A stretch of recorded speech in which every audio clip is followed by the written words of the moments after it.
I'm joined here by the latest IM of Indian chess, Akash Dalvi. Hello, Akash. Hi, how are you? Akash, you've become an international master. Yeah. And it's been a very long journey, yes, to become an IM. Yeah, that's true. I have been playing chess seriously, non-seriously for almost 15 years now. Wow. Yeah, so been a long journey, but yeah, I've enjoyed it a lot. What does it mean when you say I've been playing seriously and non-seriously? Well, I have been playing since I was 6 years old, but I got my rating, classical rating, when I was almost 14 or 15 years old. Wow, that's really late. Yeah, that's really late, right? So, I was playing chess because I used to like it. I did not know how to pursue chess properly, so I had no idea of what to do. So I realized you have to get a FIDE rating. I used to play a lot of rapid tournaments, local Mumbai tournaments, and I had become very experienced in rapid, but I did not know how to play classical chess. So that was my main issue. So when I got my rating in classical, I actually just played all the games very quickly. I played in rapid format. So I thought I was 1700 in classical strength as well, but because I did not know how to play, I just became 1497 was my starting rating. Wow. So from there, I got it in 2015 December. So I had to climb up from there. And when were you born? I was born in 2002, December. So I got my rating around 14 years old. 13 13, that's 14. very late. These days you are a GM already by 13 or 14. Yeah, that's true. But tell us, what is it in you that kept you going? Because many people I meet these days, they tell me, I'm 13, I'm 14, or I'm 15 now. Can I become an IM? Can I become a GM? For me, it was more of that I just had to accept the fact that there are people who are way younger than me and way more talented than me. But anyways, for me it was I really like to play chess a lot. And once I understood how to actually get better, I got the right guidance, then it was not really that difficult for me. Of course, you have to work hard and everything, but at least you know what you are doing, right? For me, getting that to know what you're doing was the most difficult part. Once I got that, I just, let's just keep going. How did you get to know? Because I think this is a very key part. Now, here's where mentorship comes in very importantly. For me, I told you, right? I did not know that you have to get a FIDE rating and play properly for, classical chess and everything. So, getting the right coaches. Now, there is also a lot of guidance on the internet available.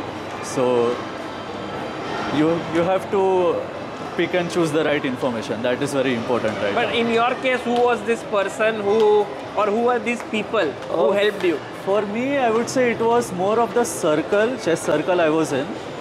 Right now, in Mumbai also, there is a very good chess circle, and I have a very good set of friends that I know. Kushagra is a very good friend of mine. Yeah, he is a very good friend of mine. So these are the people that got me into chess and everything. He was the one who taught me how to use ChessBase as well. Wow. Yeah.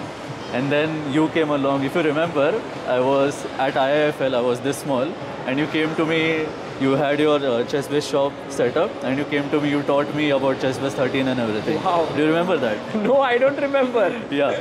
So I do remember that at some point I might have played you, perhaps in some rapid event. Or maybe you might have beaten me also. No, we never played. I don't think so. We have played. I have definitely played Amruta. Acha. Yeah. Did you beat her? No, I lost to her. Okay. It was again in some rapid. You were also present there, but I did not manage to play you. Probably you were playing way up there and I was not. Yeah, so that's how it began. And once I got the right guidance, it was matter of, just pursuing, working hard as much as possible, and finally, now I'm at IM, I want to go even further. How did you achieve your IM norms? Where did you score them? Yeah, so my first IM norm was at Poland Open last year, Krakow Open. It was above 2000 or I think it was above 2100. Yeah, it was above 2100. I scored my first norm there. Second norm came in Paris Open last year, June-July time period. Third norm came in February. It was a closed event in Serbia. And just before I crossed 2400 live, I made another norm in Serbia itself. So you made 4 norms and you crossed 2400 at the Maharashtra Open here in Pune. Yeah. And for you, this entire journey because you were, let's say, 23 years old when you became an IM, Yeah. it must also have conflicted with your academics. Yeah. Did you continue that? So for me, I actually took a break from academics. I was pursuing BCom, but I decided I would take at least 1 to 2 years of break to see how far I can go in chess. Also, my college is extremely supportive. Which in this. college are you from? R.A. Poddar. Oh, Matunga. same college, yeah? Really? I was in Arepoda. Oh, nice, nice. So the faculty there is extremely supportive The for one day, me. sir. Yeah, Is he the the one- sports sir? Now he is also the sports sir and also the junior vice principal. Oh, wow. Yeah. so- That's amazing. Exactly. So for me, they are extremely supportive. So they told me, okay, you can go ahead, play as much as possible. And yeah, it turned out well. And so, did you finish your BCom? No, I actually stopped in between. I have taken a break for almost 2 years now. We'll see how my chess Wow. goes, and accordingly, That's a big risk you took, right? not really. For me, honestly, see, I have been a proper professional coach for almost 4 to 5 years now. Oh, you are also teaching. Yeah, I teach a lot. Oh my God. Yeah, so the way I looked at it was I was earning decently with coaching and pursuing BCom as well, especially when you are in such a reputed college, you have to, attend college. The exams are extremely competitive there as well. I have a lot of friends who tell me BCom you're saying is competitive, but actually in Poddar it is not that easy in my opinion. So that was another thing. So I decided I will go with coaching as much as possible and then play professionally and see how Actually, it goes. you have broken some very important myths in chess, right? One Yeah. of them being that coaching does not help you improve at chess. Yeah, so But you are improving at chess at the same time doing coaching. yeah, so that was actually one of the biggest things that I was hesitating to get into coaching because I had heard a lot of these things. Yes. But then I actually put a lot of thought in that myself, where I thought, how can coaching exactly hurt your own chess? Because I don't think there is a single sport where if you, let's say, teach even the basics for us, okay, I don't teach the basics anymore, but let's say you teach some skill to a certain student who is not that good at the game. I don't think there is any kind of sport that can hurt your own game, right? I thought, why not apply the same at chess? And I started to think and observe why this is exactly happening. I looked at a lot of coaches around me. Again, I've told you, right? I know a lot of people who are coaching and playing at the same time. Perhaps some are also just coaching full time. So I looked at them and I realized basically what happened was once they started to get into coaching, they kind of neglected their playing Their chess own career. practice. Their main playing But practice that was happens, neglected. right? Because you spending Exactly. all your time for the student. Exactly. So I made it my purpose that I would coach for a specific amount of time, but my chess would not be neglected. Oh, That so was- you definitely found time for your own work. Yeah. And this was accommodated with the fact that I was not attending college as well. Right, it makes sense. Some people try to manage everything, it's not possible. Yeah, in my opinion, if I had attended college with it, it definitely would not have been possible because also for me, I had to travel almost 3 hours every day just to reach college, and it's a big hassle for me. So what I did was, I was coaching and then I was also learning chess myself. So I was trying to balance both of these things. And another thing that I just have been looking around, I heard this advice on the internet as well. Whenever you are coaching, try to learn something from the session yourself as well. So for example, let's say I'm analyzing a certain position. Many times what I would do, I would analyze it with my student, but I would do it blindfolded. Yeah, so some kind of training I'm also getting. You are getting better. Yeah, at But least something. Tell me one thing that I've seen coaches always speak about is when you go to play tournaments, Yeah. the students are, generally don't get their training sessions. Yeah. So how did you manage that part? Yeah, that was the first thing that I always used to tell my student is that I am still an active professional player, and when I play tournaments, the number of sessions will go down drastically, and that has to be the case. Otherwise, I cannot manage. At this point in modern chess, you have to prepare so much. Yes. Like for me, at least I prepare 2 to 3 hours every day before I a don't game. think during tournaments you can take training sessions. It will then impact your games. Yeah, You absolutely. will lose not. energy. Exactly. I generally take only one session every day. Oh, you still do? Yeah, I mean, I have to. I have to.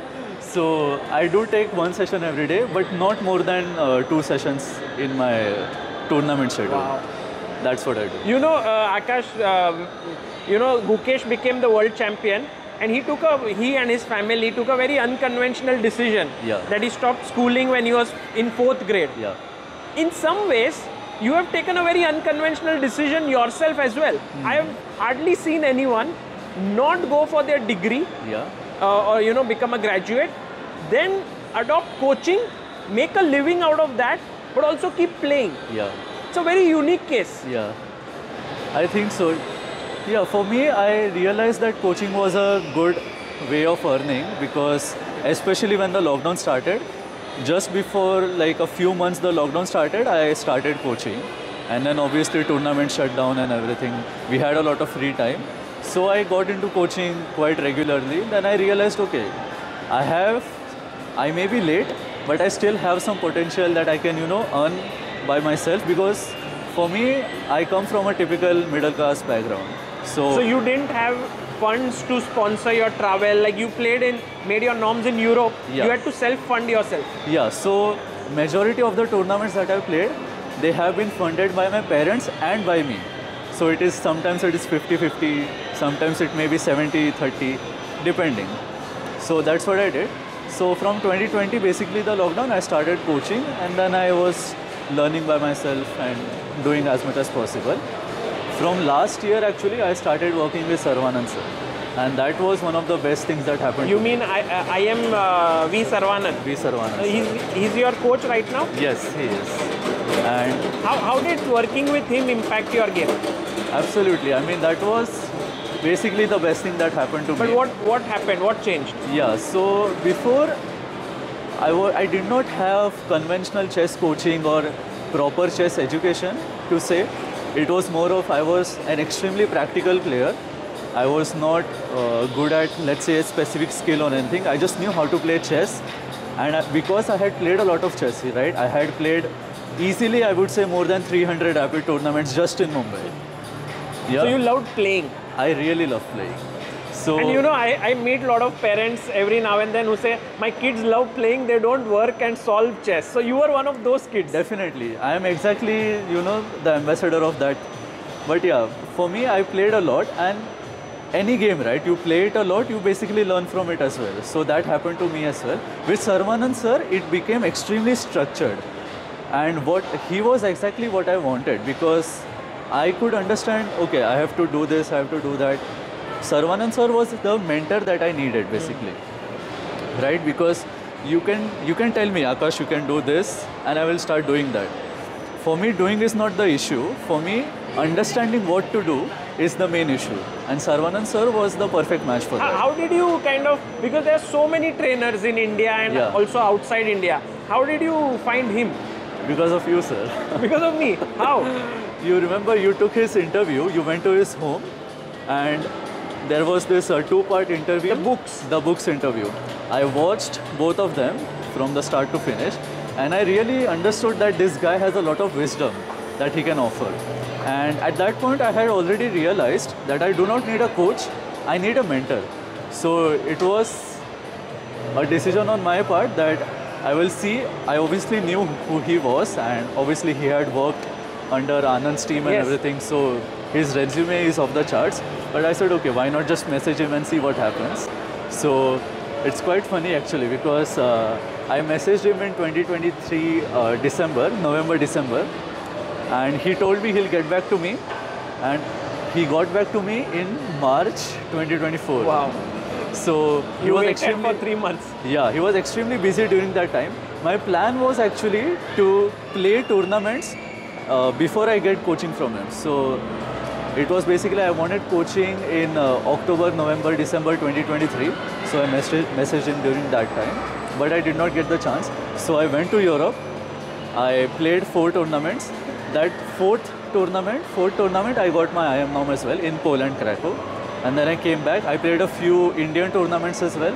GM tournaments were happening at the same time. So I played those. And then finally, sir got back to me. I went to Chennai. We had a camp and Then after all, we started working, and yeah, it has been great since then. Wow, that's amazing.